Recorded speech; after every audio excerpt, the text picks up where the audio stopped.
দর্শক ৮,৫০,০০০ টাকায় আমাদের ৩ বেডরুম বাড়ির ডিজাইন দেখতে পাচ্ছেন। আপনারা চাইলে এভাবে কাজটা করতে পারবেন। ব্রিক্স ফাউন্ডেশন ২ তলা।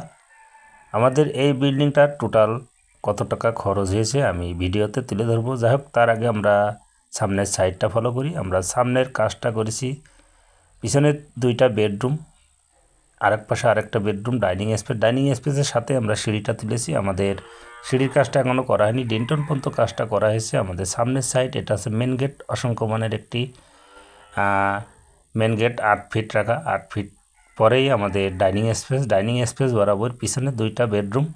আমাদের এই বিল্ডিংটার ফাউন্ডেশন করা হয়েছে 2 তলা। আমাদের এই বিল্ডিংটার ব্রিক্স ফাউন্ডেশন দিয়ে কাজটা করা হয়েছে। আমাদের বিল্ডিংটার দৈর্ঘ্য প্রস্থ জমি কতটুকু লেগেছে আমি সেই বিষয়টাও ভিডিওতে তুলে ধরবো, আপনারা কাজটি ফলো করুন। আমাদের এই বিল্ডিংটার এই পর্যন্ত টোটাল গাঁথনির জন্য ইটের প্রয়োজন পড়েছে 5 গাড়ি। আমরা 5 গাড়ি ইটের ভিতরে কিভাবে কাজটা করেছি আপনারা চাইলে এভাবে কাজটি করতে পারেন। আমাদের বিল্ডিংটার টোটাল রডের প্রয়োজন কত কেজি সিমেন্টের বিষয়ে আমি সেটাও তুলে ধরবো, আপনারা কাজটি ফলো করুন। আমাদের বেডরুমের সাইজ দিয়ে আছে 12 ফুট বাই 14 ফুট। আমাদের বিল্ডিংটার দৈর্ঘ্য আছে 26 ফুট, প্রস্থ আছে 24 ফুট। বিল্ডিংটার ছাদ আছে 624। আমাদের বিল্ডিংটাতে জমি লেগেছে 143 পয়েন্ট। আপনারা 143 পয়েন্টের ভিতরে কিভাবে বাড়ি করবেন আপনারা কাজটি দেখে যেতে পারেন।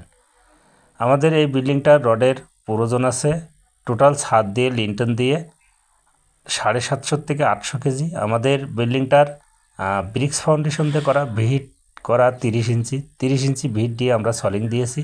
সলিংয়ে দেওয়ার পরে আমাদের কাজটি আমরা 2 তলা ফাউন্ডেশন হিসেবে করেছি। আপনারা চাইলে এভাবে কাজটি করতে পারবেন। যেটা দেখা যাচ্ছে এটা একটি ফ্রেম।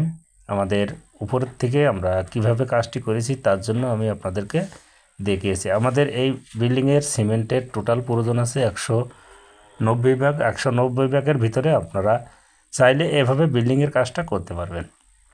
যাই হোক, আশা করি ভিডিওতে যদি ভালো লেগে থাকে লাইক, কমেন্ট, শেয়ার করবেন। আসসালামু আলাইকুম।